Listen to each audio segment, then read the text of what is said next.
This is Matt Glover from Rock Media Network here with Adam from Mixtape Street Eats, where we're going to be learning about how he opened the restaurant and where he came up with the concept. Thanks for having me. Of course. So where'd you come up with the concept for Mixtape Street Eats? So I went to an international culinary school, and I got to learn about different cultures and different foods from around the world. It was pretty cool. Like we had a separate class for like every region of the world, as well as like different parts of the United States, and I really got an interest in cooking a lot of different stuff. And then I went to a country club where they gave me free reign on coming up with specials, and I got to do a lot of banquets for different people and different ethnicities, and I got to pull different stuff from my cooks that like cooking different things, and that was really what I got passionate about, and it got the creative juices flowing, was like cooking different stuff. And so when we were opening this, it was like, well, we've got a school here with probably a lot of different people coming from a lot of different places, and probably a little more adventurous in their eating styles and stuff. So that was where we went with the food, and that's kind of what Mixtape is. It's a mixed bag. I've got some Korean barbecue, I've got some Japanese, some Hawaiian foods, like some Southern foods, some Southern Californian foods. Like I wanted to just take like everything I liked and put it on a menu. And I'm a huge music fan. I can't play any instruments, but I am just a huge fan. Like if we're ever closed in the summer, we're at a festival. We're at a show. So we took those two things that we really love and tried to put them in here and make it something fun and something different here in Slippery Rock. Okay, so is the menu kind of designed so you can like mix and match cuisines to get what you're looking for? Absolutely. I've got all this stuff on the menu, and then another section of the menu is you can build your own bowl. Which, I know that's kind of a popular trend right now, but, if you go to like Chipotle or something, it's all Southern American or Southwestern geared. Like you can literally take anything on my menu and build a bowl out of it. Sometimes it doesn't.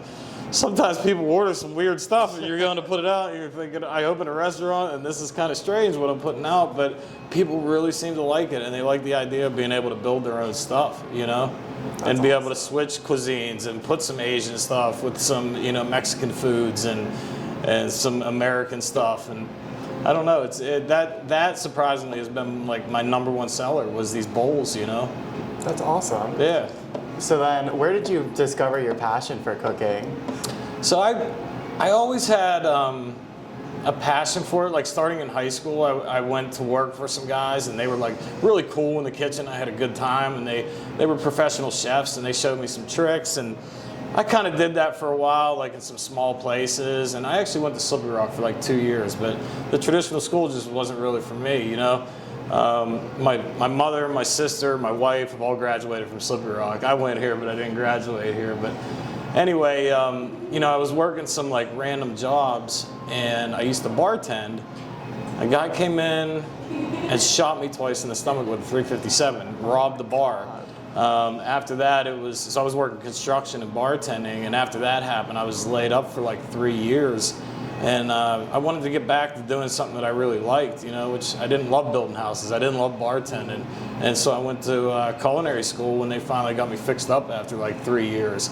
And it's been great ever since. I stepped into the school and I loved doing what I was doing. All of a sudden it was easy to go to school for me because I really liked it. And I did really well there. And then, like I said, I went to this country club and rose through the ranks there until I didn't want to work at a country club anymore and wanted to do my own thing and something cool, That's awesome. Thank you. Because like even after being shot, you went from one like difficult environment to another. It's interesting how you transition like that. It's been fun. Like we really dig being up here. My wife used to ask me, she's like, "What's your dream? What do you want to do?" I'm like, "I want to cook tacos for people I like," and that's exactly what I'm doing here. Like our customers have been awesome. The people that come in here are so cool. I have not had to deal with any kind of like, people mad and yelling at us and stuff. People seem to dig the food, and it's really gratifying, and I want to keep putting out good stuff.